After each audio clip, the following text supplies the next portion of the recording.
C'est dans cette ferme que le 21 février 1987 a pris fin le parcours sanglant d'Action Directe.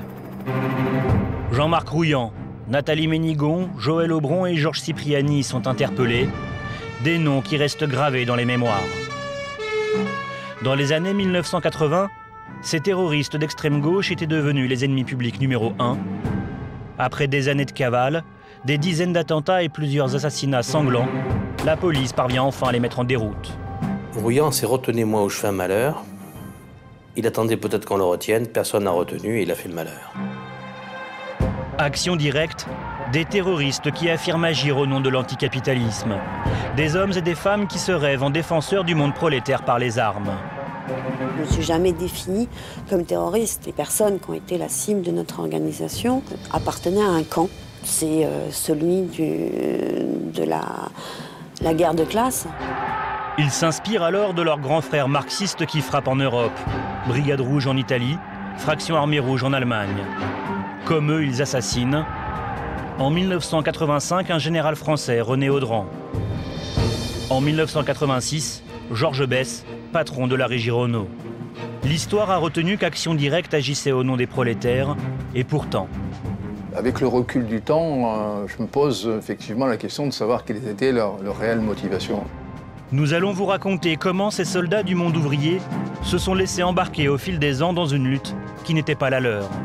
Comment leurs actes auraient servi les intérêts d'une puissance étrangère. Je suis complètement convaincu que Action Directe a été commanditée pour accomplir ces assassinats. Aujourd'hui, ceux qui les ont croisés, soutenus ou combattus vont révéler ce qu'ils savent du véritable rôle qu'a joué Action Directe dans les années 80.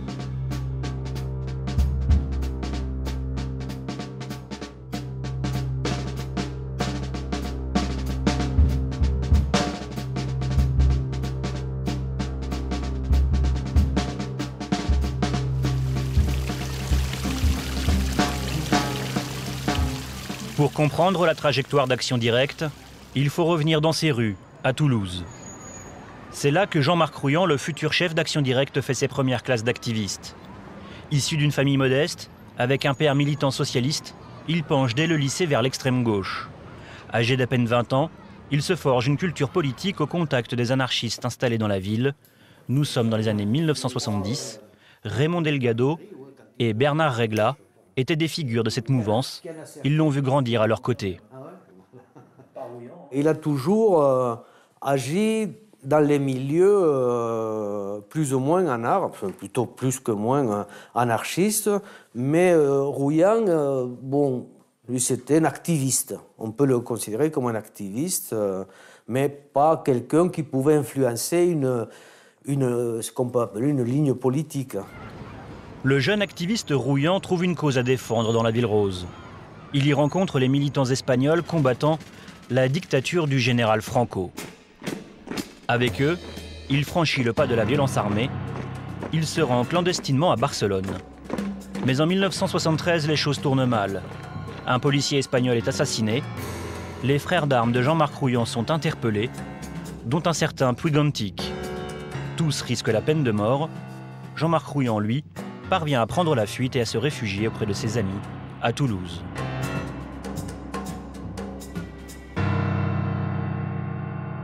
Rouillant est venu contacter des Toulousains dont nous pour faire libérer les camarades, ou du moins faire quelque chose par rapport aux camarades qui risquaient, malheureusement l'histoire l'a montré, la peine de mort puisque Puigantic a été garrotté par la suite. L'ami de Jean-Marc Rouillant, Puigantic, est exécuté. Reste à sauver les autres militants emprisonnés.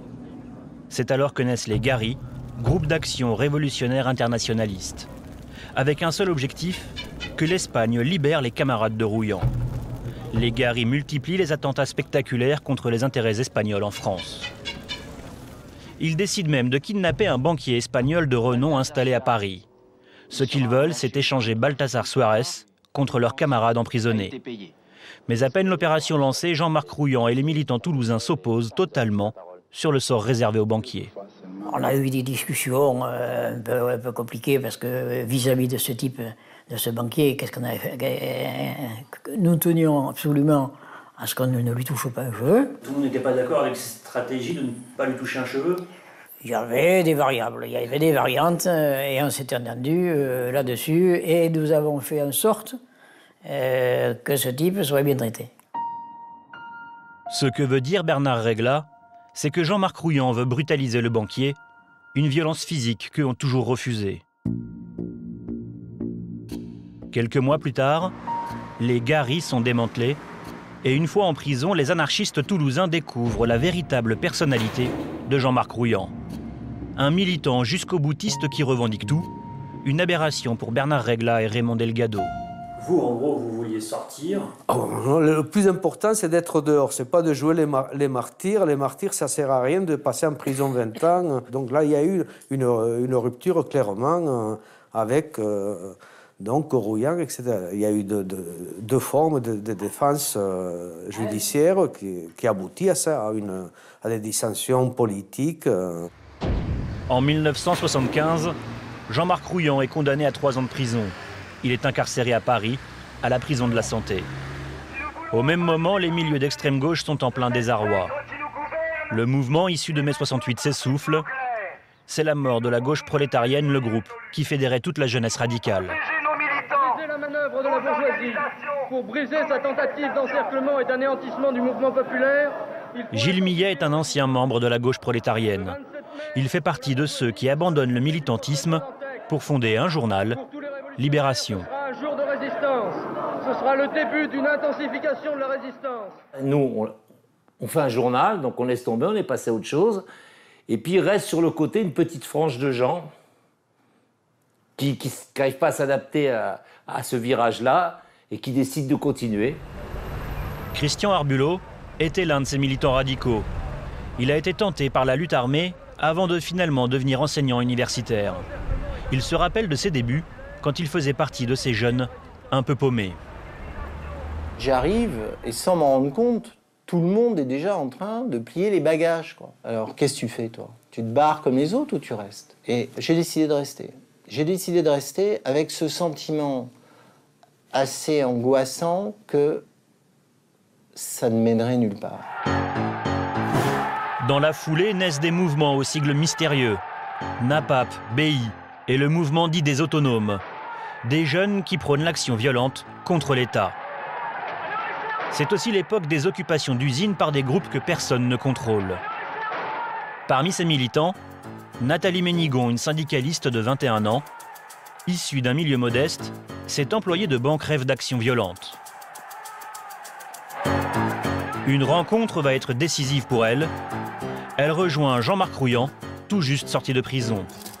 Elle quitte tout pour s'engager dans la lutte armée à ses côtés.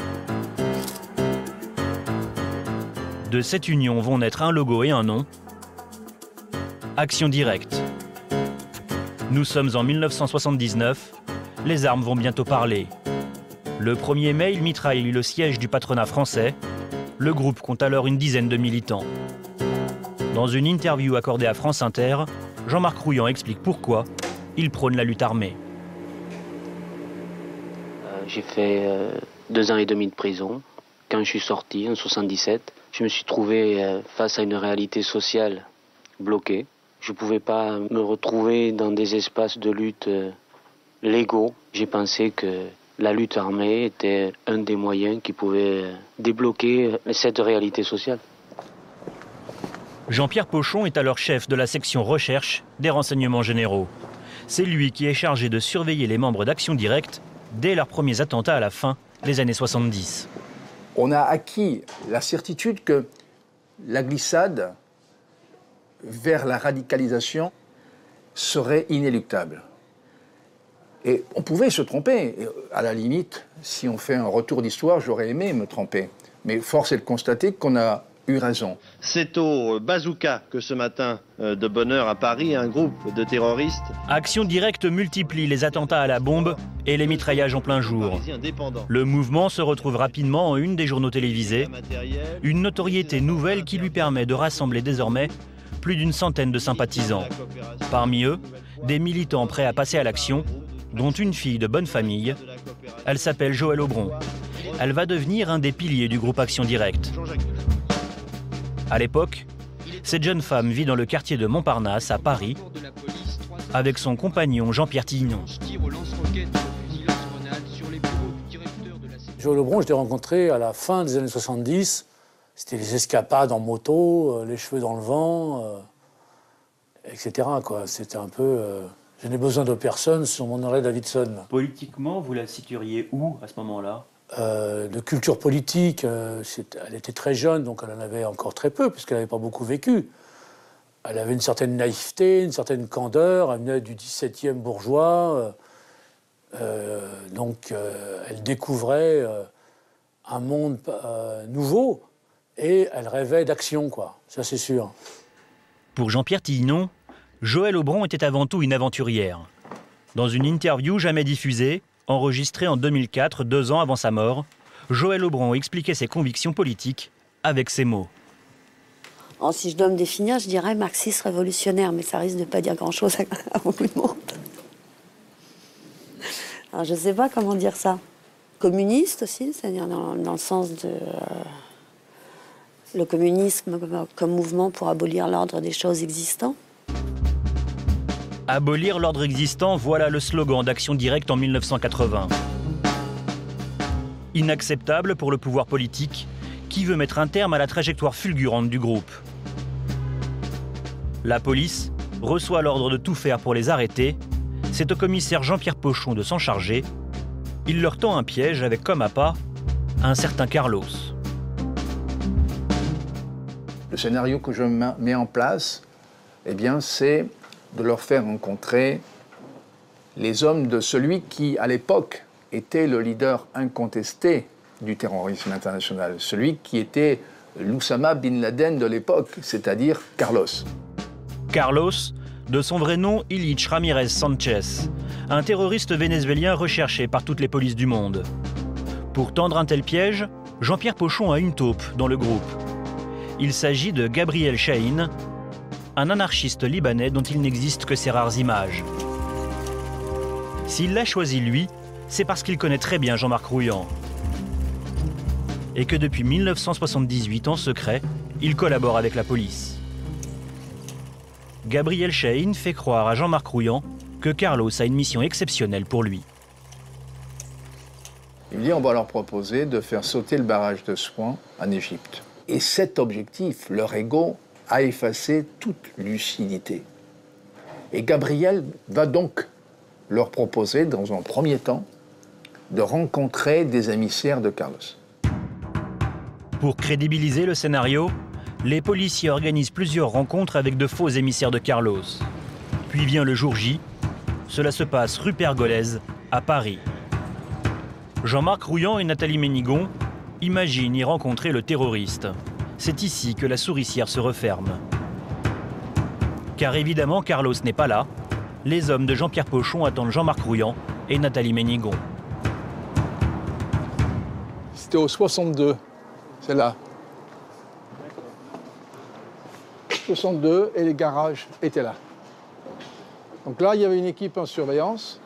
La voiture dans laquelle était Rouillant avec sa conductrice est partie se garer où il y a l'eau. Rouillant est monté, nous sommes sortis. Et à ce moment-là, dans la rue ici, une jeune fille partait.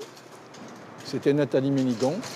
Et nous avons échangé des coups de feu dans la contre-allée, un petit peu plus bas, dans l'avenue Foch. Donc voilà le décor de ce qui était en principe la fin de l'acte 1 d'Action Directe dans les années 80, exactement le 13 septembre 1980. Ce jour-là, les policiers sont persuadés d'avoir mis un coup fatal au mouvement terroriste. Dans la foulée de l'arrestation des leaders, plus de 50 sympathisants sont interpellés, Action Directe est décapitée. Nathalie Ménigon est poursuivie pour tentative d'homicide sur policier et les autres membres d'Action Directe sont accusés d'attentat à la bombe. Mais un événement inattendu va prolonger la vie du groupe. François Mitterrand est élu en mai 1981. À peine installé à l'Élysée, le nouveau gouvernement socialiste va prendre une décision qui va faire couler beaucoup d'encre. Le nouveau pouvoir en place annonce une amnistie totale pour les prisonniers considérés comme politiques. Action Directe en fait partie. Ils sont libérés à peine 10 mois après leur arrestation. Gilles Ménage est alors le directeur de cabinet de François Mitterrand.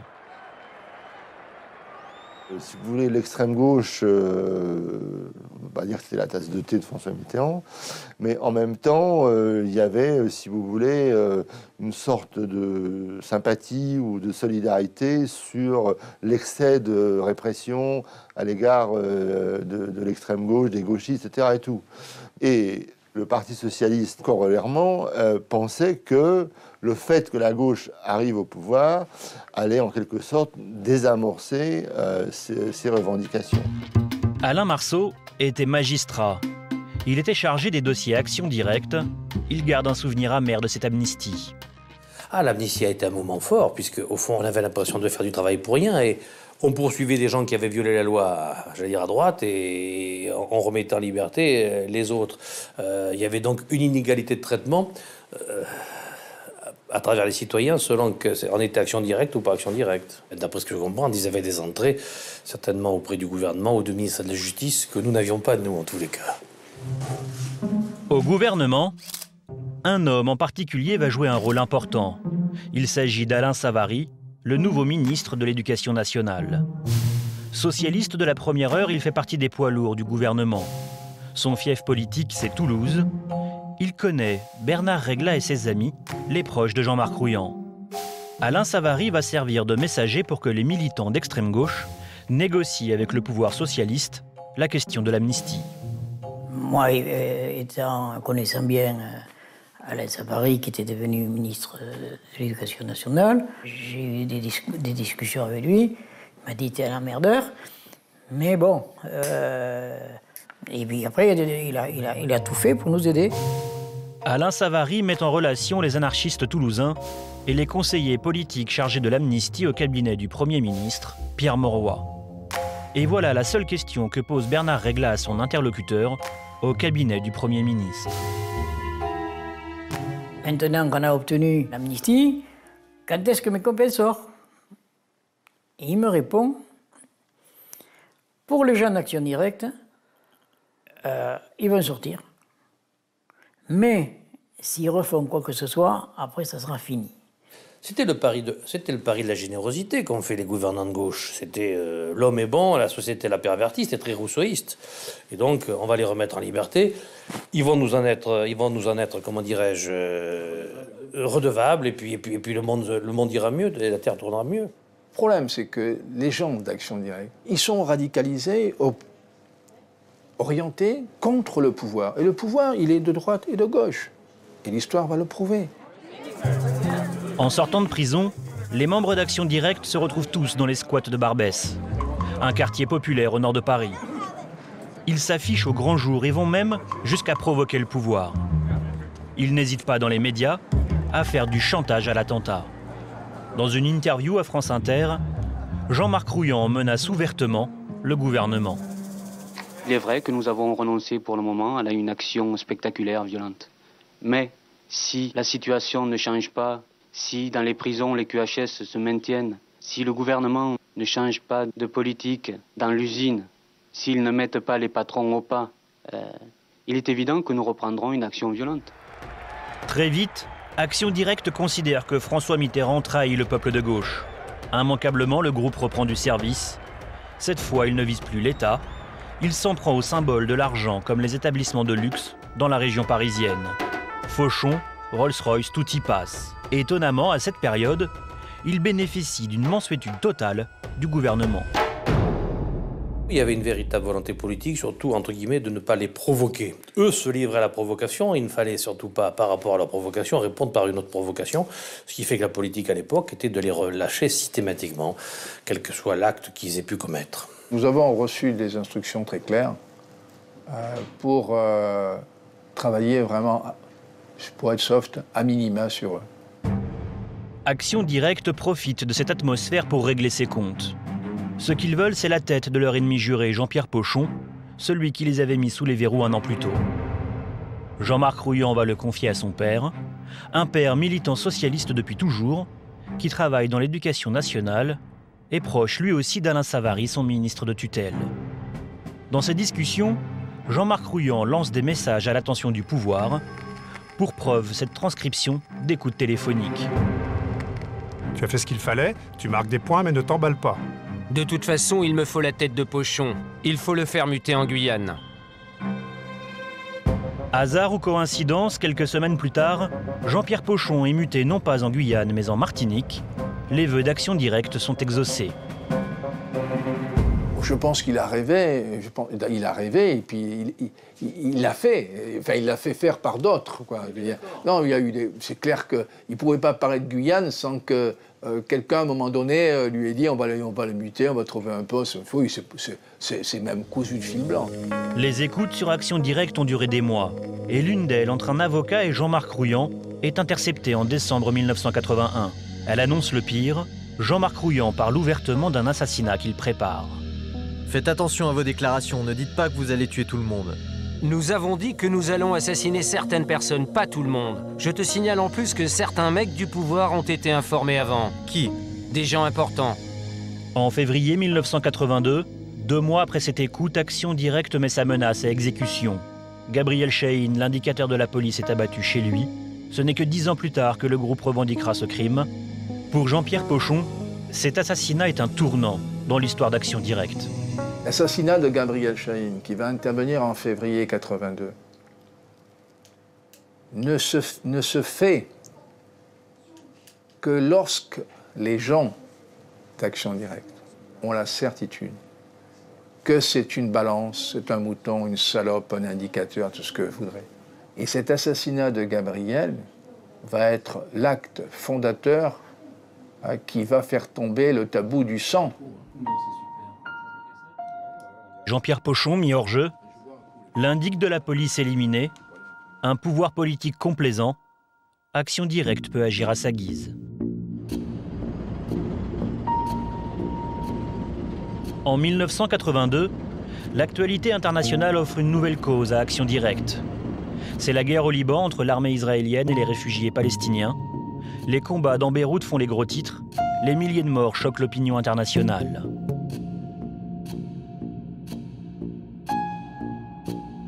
Dans la foulée, le conflit israélo-palestinien s'invite à Paris. Action Directe commet une série d'attentats contre des intérêts israéliens et américains et revendique son soutien à ses frères palestiniens. Le palestinien, c'est le damné de la terre, dans la vision de l'extrême gauche à l'époque. Claude Moniquet est un ancien militant d'extrême gauche. Il s'est reconverti en expert du terrorisme moyen-oriental. Il connaît bien ces mouvements. Le palestinien, c'est l'homme qui n'a pas d'État, qui vit sous une tente, qui a été spolié et qui, en plus, se fait taper dessus à longueur de journée par ses propres frères arabes. Donc c'est vraiment... le palestinien est l'archétype du révolutionnaire romantique et de la victime qu'il faut aider si on est un révolutionnaire conscient en Europe. Le 9 août 1982, un attentat va radicalement changer la donne politique. Celui de la rue des Rosiers. Le mitraillage d'un restaurant juif provoque la mort de 6 personnes et plusieurs blessés graves. Un acte purement antisémite qui n'a rien à voir avec Action Directe. Pourtant, le lendemain matin, Jean-Marc Rouillant va faire une erreur politique. Dans une interview accordée à Libération, il revendique 3 attentats commis par son groupe sur des cibles qu'il qualifie de sionistes. C'en est trop pour l'Élysée. Le pouvoir annonce la dissolution d'Action Directe. La dissolution, elle est la conséquence non pas d'actions particulièrement, mais surtout des déclarations, etc. Donc à partir de ce moment-là, vis-à-vis du pouvoir en général, sans parler des policiers, Action Directe devient irrécupérable, si j'ose dire. Dans ce contexte, des dissensions apparaissent au sein d'Action Directe. Jean-Marc Rouillant se veut le fer de lance du combat pro-palestinien en France. Or, le reste du groupe veut, lui, rester sur une ligne anticapitaliste. Dans une interview à une radio indépendante, un membre historique d'Action Directe, en opposition politique avec Jean-Marc Rouillant, annonce la dissolution du groupe. Toute action, quelle qu'elle soit, qui n'a pas un rapport direct avec la réalité sociale en France, est inutile, inefficace est dérisoire. Nous, on représente la réunion clandestine qui a décidé l'autodissolution d'Action Directe, quoi. Le lendemain, Jean-Marc Rouillant réaffirme son pouvoir en déclarant dans Libération que la lutte armée continue, qu'Action Directe n'est pas dissous. Mais en réalité, son groupe est au plus mal. Plus de 50 activistes ont quitté Action Directe. Au même moment, Joëlle Aubron est arrêtée dans un parking. Avec elle, un véritable arsenal est saisi. Ne reste alors qu'une poignée d'irréductibles autour des leaders du groupe, retranchés dans une semi-clandestinité. C'est à cette époque que Jacques Basselon, journaliste au Quotidien de Paris, les rencontre. Il a compris que Jean-Marc Rouillant et Nathalie Ménigon sont dans une impasse. C'est comme ça qu'on s'est retrouvés un soir à dîner, côté de Saint-Paul, Rouillant, Ménigon, leur avocat et moi. Et puis, on a discuté très librement. Et ils ont reconnu à ce moment-là que c'était la période charnière pour eux pour retourner dans la clandestinité. Un gendarme réagit à cette interview. Paul Baril est chargé de la protection de l'Élysée. Il pressent qu'Action Directe est dans une fuite en avant des plus dangereuses. Secrètement, par le biais du journaliste, il fait une proposition à Jean-Marc Rouillant. Ce sera l'ultime tentative du pouvoir pour le ramener dans le giron de la démocratie. Et Baril me dit, puisqu'ils sont en clandestinité et tout, qu'ils pensent qu'ils risquent de se faire descendre s'ils croisent la police et s'ils se rendent ou quoi que ce soit, moi je me propose de servir pour une reddition et de façon à ce qu'ils puissent se présenter devant un tribunal et tout, et qu'on fasse toute une opération de reddition. Le commandant Christian Proutot était le supérieur de Paul Baril. C'est lui qui demande à la présidence de la République si de telles négociations avec l'avocat de Jean-Marc Rouillant peuvent avoir lieu. Je pense que Rouillant avait vraiment la trouille. Il avait fait savoir qu'il voulait bien se rendre à condition d'être sûr d'arriver jusqu'au juge d'instruction. Baril s'était un peu porté le garant de cette démarche et m'avait dit, est-ce que cette démarche, la présidence, on est d'accord? Alors, moi j'ai posé la question. On m'a dit que si Rouillant demandait, oui, mais que nous, on n'était pas demandeurs. Malgré la fermeté affichée par l'Élysée face au terrorisme, les négociations vont donc bon train. En effet, Paul Baril rencontre au même moment et à plusieurs reprises l'avocat de Rouillant, maître Thierry Fagard. À la demande de Thierry Fagard, Baril remettra un papier en tête de l'Élysée qui sera tamponné de 25 tampons de la République et de la gendarmerie pour organiser cette retrouvaille. Et au dernier moment, Fagard annonce que Rouillant n'est pas d'accord, qu'il ne veut pas et tout. L'affaire va capoter au dernier moment, car l'information est révélée dans la presse. Jean-Marc Rouillant stoppe alors tout contact avec les gendarmes de l'Élysée. Nous sommes en 1983, le pouvoir n'aura plus aucune prise sur le groupe terroriste. Quelques mois plus tard, Action Directe franchit le point de non-retour. Un de leurs commandos croise par hasard des policiers en plein Paris, avenue Truden. Une fusillade éclate, 2 policiers sont tués, un autre grièvement blessé. Toutes les polices de France sont lancées à leur recherche, les sympathisants arrêtés et incarcérés. Le pouvoir politique et Action Directe sont désormais dos à dos. Jean-Marc Rouillant et ses amis disparaissent dans la nature.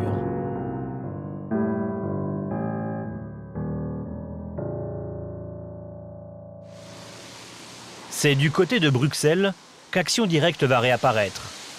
Les activistes se cachent aux côtés de terroristes belges. Ils profitent en fait des réseaux mis en place par les Allemands de la RAF, en français la fraction Armée Rouge. Des réseaux plus politisés et surtout beaucoup plus armés. Il y a eu plusieurs essais de rapprochement dans les années 80 entre les différentes factions de la lutte armée en Europe, qui se fait à la fois autour de nécessités logistiques, et puis il y a des projets communs sur lesquels on va retrouver, par exemple, des attentats contre les pipelines de l'OTAN, dans lesquels on va retrouver plusieurs organisations dans plusieurs pays. Une vague d'attentats frappe alors l'Europe, avec une cible commune, les installations militaires de l'OTAN. Tous les groupes dits marxistes-léninistes y prennent part. C'est ce qu'on appelle l'euroterrorisme. Action directe est de cela. Les Français entrent dans la cour des grands. Et là, on va avoir quelque chose de nouveau qui apparaît. Action directe est beaucoup plus efficace, plus structurée, a beaucoup plus d'armes, a plus de moyens, a des connexions internationales. On est en face d'un groupe qui, manifestement, à ce moment-là, s'est inséré dans la scène internationale de la lutte armée, avec les Brigades Rouges, avec la fraction armée rouge, avec les CCC en Belgique. Le 15 janvier 1985, après des mois de silence, c'est par un communiqué inattendu qu'Action Directe signe son retour sur la scène médiatique. Le groupe armé annonce sa fusion avec son alter ego allemand, la fraction armée rouge, plus connue sous le nom de Banda Bader. Cette union, il la scelle dans le sang 10 jours plus tard. Ce soir-là, ils assassinent de 8 balles devant chez lui un général de l'armée française, René Audran.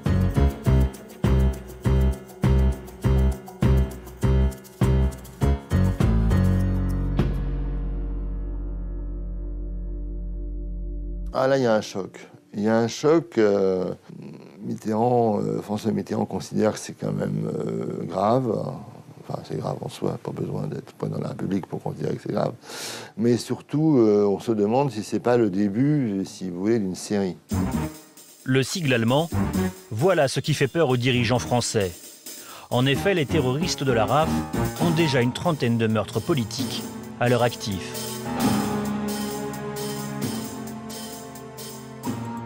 Les objectifs qu'ils poursuivaient, il s'agissait de combattre ce qu'ils appelaient le complexe militaro-industriel occidental, atlantique. Donc en gros, c'était le nucléaire de l'OTAN, c'était les troupes américaines. Le contrôleur général Audran faisait partie finalement de cette liste de gens qu'ils étaient susceptibles de tuer. À l'époque, René Audran n'est pas un militaire comme les autres. Il a une tâche bien précise. C'est lui qui négocie et qui signe toutes les ventes d'armes de l'État français à d'autres pays. Ses missions étaient toujours hautement confidentielles, surtout dans le contexte politique de l'époque. Audran n'est pas une figure publique, c'est quelqu'un qui est relativement difficile à trouver et à identifier. C'est quelqu'un dont le rôle n'est pas d'une clarté absolue pour le grand public à nouveau, et quelqu'un qui en plus joue un rôle extrêmement important dans le soutien de la France à l'Irak contre la guerre contre l'Iran. En 1985, la guerre Iran-Irak dure depuis 5 ans. Dans ce conflit qui fait des centaines de milliers de morts, la France a décidé de soutenir militairement l'Irak contre la République islamique de l'ayatollah Khomeini. François Hesbourg était directeur de cabinet du ministre français de la Défense. Il travaillait sur le dossier irakien et se souvient du rôle du général Audran. L'Irak, au moment où cette décision est prise par Mitterrand, commençait à ne plus aller très bien dans cette guerre, risquait de la perdre, et les Français, les responsables français, étaient convaincus que si on ne mettait pas le paquet, l'Irak allait s'effondrer. Et la spécialité d'Audran, c'était d'entretenir au niveau élevé, justement, la relation d'armement avec les Irakiens. Donc, la question qui s'est posée et qui se pose, je pense, toujours, c'est de savoir si Action Directe a frappé Audran de sa propre initiative ou si quelqu'un, quelque part, leur a soufflé à l'oreille qu'il pouvait être intéressant d'abattre Audran. Et intéressant pour qui? À l'époque, les seuls qui peuvent être intéressés par la mort d'Audran, ce sont clairement les mollahs iraniens à Téhéran. L'intérêt pour les Iraniens aurait donc été d'éliminer celui qui fournissait des armes à l'Irak. En fait, cela va un peu plus loin. Car au fil des ans, René Audran avait noué des liens plus que professionnels avec les Irakiens. Il était devenu leur ami. Je sais qu'il était très, très ami avec un général qui devait avoir à peu près le même poste que lui, à peu près égal. Il s'y plaisait, c'était bien, il était très bien reçu. Hein. Je sais qu'au bureau, on l'appelait Monsieur Irak. Cette amitié a joué un rôle déterminant dans un événement tenu secret à l'époque.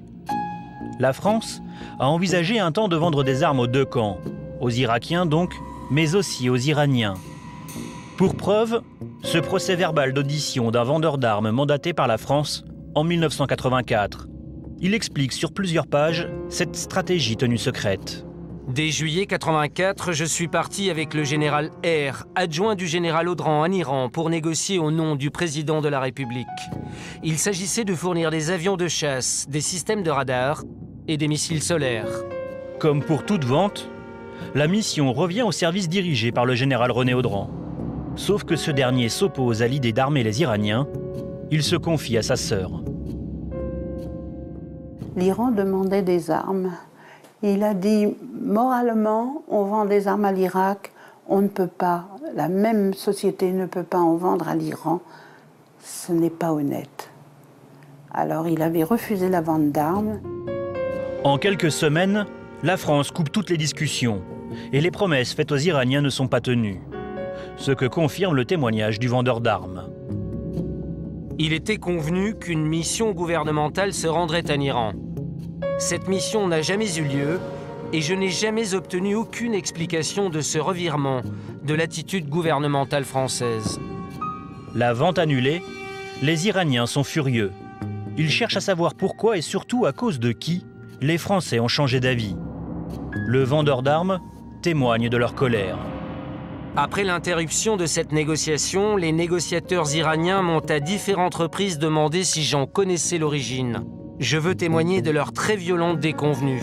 La supposition que l'on peut faire, c'est qu'il aurait été indiqué que le général Audran s'opposait à la conclusion de ces accords et par conséquent à la livraison d'armes à leur profit. Il s'attendait à un attentat. Il vous l'a dit? Oui. 8 jours avant l'assassinat, il a été coincé dans le tunnel de Saint-Cloud. Ouais. On essayait de le coincer contre le mur. Probablement, il a compris que on voulait lui faire du mal. Les semaines précédant sa mort, René Audran se sentait menacé. Il en avait parlé à son entourage. Voici ce qu'il disait à l'un de ses collaborateurs au ministère de la Défense. Monsieur Audran était fataliste. Il était sur la liste noire des Iraniens. Et pensait que s'il lui arrivait quelque chose, le coup viendrait de là. Pourtant, lors de l'enquête sur sa mort, la piste iranienne ne sera jamais privilégiée par les magistrats. C'est une autre enquête, celle des services secrets français, qui fait le rapprochement avec les Iraniens. Yves Bonnet était le chef de la DST. Est-ce que cette piste iranienne, ça vous paraît saugrenu? Ah non, pas du tout. Dans la mesure où Audran avait effectivement collaboré à la mise en place de tout ce dispositif qui était très, très fort, très présent, hein, d'aide, d'assistance à l'Irak, qui faisait que d'ailleurs on était pratiquement en guerre avec l'Iran. Bon. Les Iraniens qui avaient et qui ont encore un très bon service de renseignement, évidemment, ne pouvait que privilégier l'assassinat de l'ingénieur général Audran. Oui, ça c'est clair. Le plus incroyable, c'est qu'au cœur même du pouvoir, à l'Élysée, cette piste iranienne avait immédiatement été prise en compte. Car les hommes de l'ombre de la présidence de la République enquêtaient eux aussi. Jean-Louis Esquivier était de cela. Il était chargé de la zone Moyen-Orient. Ses informateurs lui avaient confirmé le rôle des Iraniens. On a eu pratiquement, dans les 72 heures, on a eu le retour par ce type d'informateurs nous disant que l'Iran ne pouvait être qu'impliqué dans ces attentats. Pour Jean-Louis Esquivier, si cette information a été tenue secrète, c'est uniquement pour des raisons politiques. C'est tellement explosif, c'est de l'information, de la matière informative qui n'était destinée qu'au président et à l'entourage que le président voulait bien informer et affranchir. Donc ça relève après de la grande diplomatie, ce qui n'était plus notre rôle. Oui, on rentre dans le domaine du politique. Oui, on rentre dans le domaine du politique. Quelques jours plus tard, le gouvernement rend un dernier hommage en grande pompe au général Audran.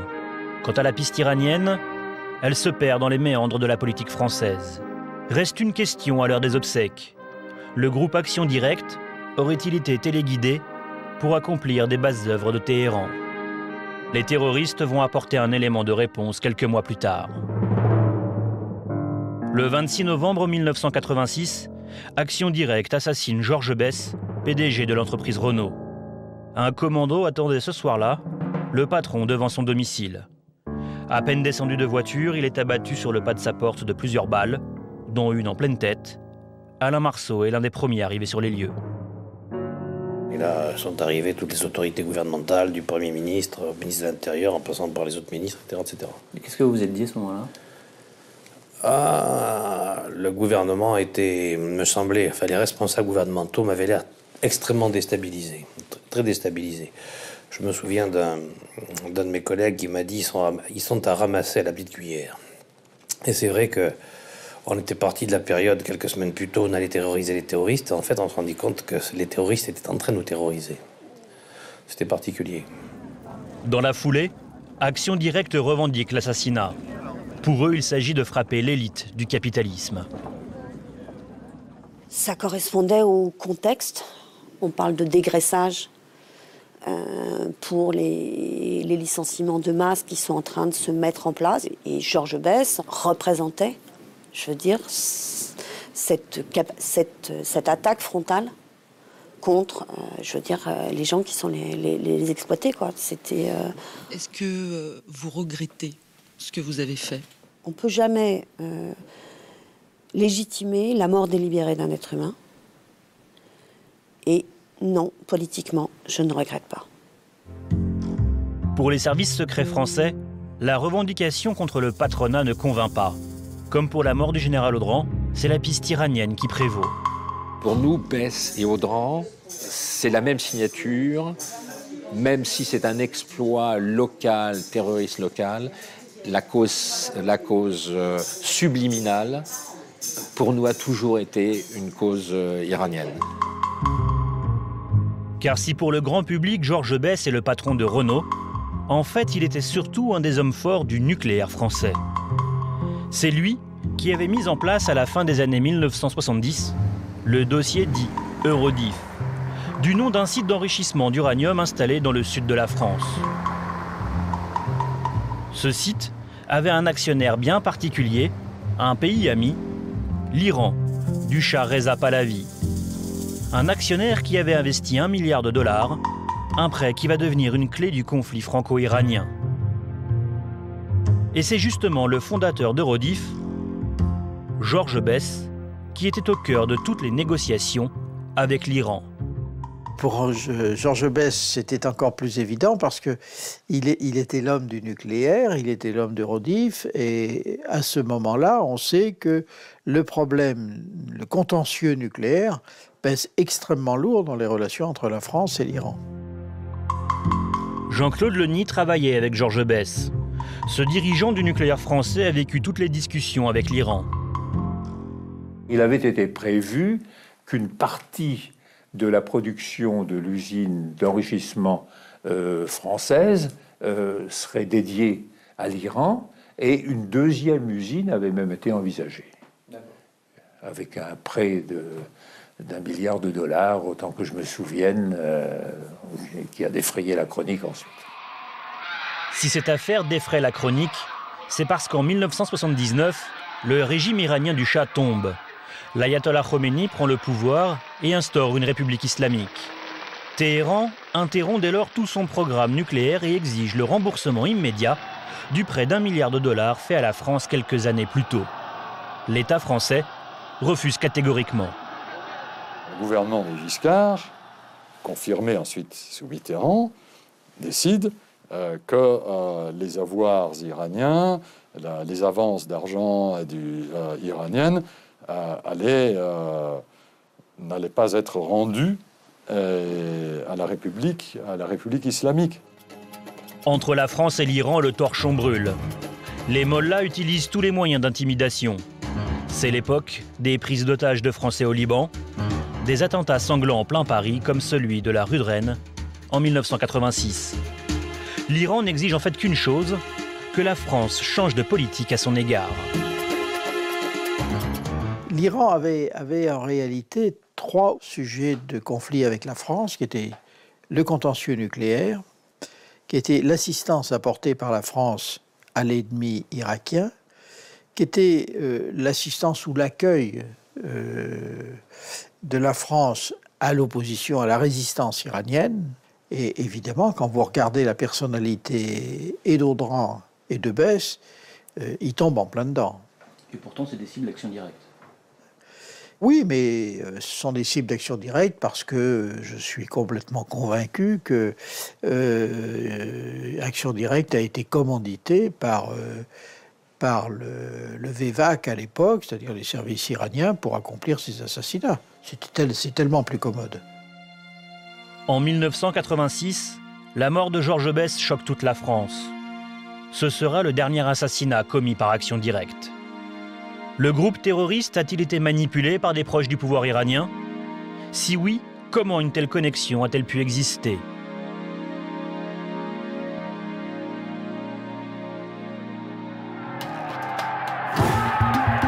Pour le savoir, il faut remonter aux premières heures du groupe terroriste, dans les années 1970. Rappelez-vous, certains militants veulent continuer la lutte armée. Parmi eux, Christian Arbulot. Il a accepté de nous raconter comment, à cette époque, les jeunes d'extrême gauche, dont certains sont devenus des proches d'Action directe, trouvaient les moyens de s'entraîner au maniement des armes. C'était grâce à leurs contacts avec des groupes moyen-orientaux. Depuis un certain temps, il y avait pas mal de jeunes qui allaient régulièrement dans les camps palestiniens. Et c'est ce qui m'a amené à aller, effectivement, moi-même là-bas, à Tal el-Zatar, juste avant la guerre civile libanaise. Tal el-Zatar, un des nombreux camps de réfugiés palestiniens basés au Liban. Au contact des combattants locaux, l'extrême gauche européenne se forme militairement et politiquement. Au programme de ces camps, la haine d'Israël, bien sûr, l'ennemi juré, et le maniement des armes et des explosifs. Dans ce rapprochement avec les Palestiniens, l'extrême gauche armée va trouver des moyens. Ils vont trouver des lieux pour s'entraîner, des camps au Yémen, au Liban, en Jordanie parfois. Ils vont trouver de l'argent, parfois beaucoup d'argent. On parle là de millions de dollars à l'époque, qui vont circuler, qui vont permettre d'acheter des armes, de louer des planques, d'acheter des voitures, de préparer de commettre des attentats. Et ils trouvent des endroits où ils peuvent, entre deux attentats, aller, entre guillemets, se reposer. Une telle logistique a-t-elle pu bénéficier à des membres d'Action directe? Nous avons posé la question à Gilles Ménage, l'ancien directeur de cabinet de François Mitterrand. Comment des Palestiniens peuvent connaître Action directe? Mais parce qu'à l'époque, il y avait toute une frange de l'extrême gauche qui avait des sympathies palestiniennes prononcées. Et les Français étaient à Beyrouth aussi? Oui, il y en avait quelques-uns qui allaient s'entraîner à Beyrouth, il y avait des Irlandais, il y avait un petit peu tout le monde, tout ça c'était un petit peu, alors la part de folklore, pas de folklore, etc. Oui, il y avait un mouvement fort. C'est probablement dans ces camps que se sont nouées les relations entre Français, Palestiniens et Iraniens. Car les Européens n'étaient pas les seuls à s'y entraîner. Yasser Arafat, leader de l'OLP, a aussi formé les troupes de l'ayatollah Khomeini. Palestiniens et Iraniens sont à l'époque main dans la main. Pour preuve, ces images filmées en 1979, au lendemain de la Révolution. Le premier hôte de marque du nouvel Iran, on ne l'attendait pas. Yasser Arafat. Il a entraîné dans ses camps palestiniens près de 3000 Iraniens. L'Iran de Khomeini se veut islamique et pro-palestinien. Le problème pour les militants d'extrême gauche, c'est qu'avec les réseaux terroristes, il faut toujours rendre l'appareil. Quand les Palestiniens ont besoin d'aide pour commettre un attentat en Europe, c'est vers leurs amis formés avec eux qu'ils se tournent. Pour preuve, l'histoire que nous raconte Christian Arbulot, cela se passe en 1978. On a vu arriver un jour à Paris un groupe de Palestiniens qui nous a été amené toujours un peu par le même circuit. Et l'objectif de ce groupe, c'était d'abattre le frère d'Hafez el-Assad, qui vivait en banlieue parisienne. Mais il n'avait pas d'armes. Donc il voulait le soutien d'une structure française pour leur fournir, je dirais, les armes, et éventuellement d'ailleurs être en groupe de protection sur l'action. Là, j'ai compris qu'il y avait un gros problème, c'est-à-dire qu'il y avait une manip en cours, donc là, ça a été non. Et pour moi, c'est un point important, en tout cas dans mon histoire personnelle, parce que j'ai bien compris que non seulement on allait d'une part, et en plus, le mouvement est tellement faible politiquement qu'il devient mûr pour être manipulé par des services de renseignement étrangers extérieurs. Christian Arbulot pressent une manipulation et décide de quitter la lutte armée en 1979. Il ne se lancera pas dans l'aventure Action Directe. Les contacts entre les terroristes français et les groupes pro-palestiniens ne s'arrêtent pas pour autant. Le lien, il se fait avec Georges Ibrahim Abdallah, le chef des fractions armées révolutionnaires libanaises. En 1982, ce Libanais, lui aussi passé par les camps palestiniens, va commettre en France 3 assassinats. Il exécute un diplomate israélien et 2 officiels américains. Cette même année, Joël Aubron est arrêté avec un arsenal d'armes d'action directe. Ce sont ces armes qui prouvent les liens entre les 2 groupes terroristes. Les armes qui sont découvertes vont, comme on dit en termes techniques, parler. Et ces armes ont servi à la fraction armée rouge libanaise qui a revendiqué des attentats, notamment contre les conseillers israéliens Barsanikov, ainsi de suite.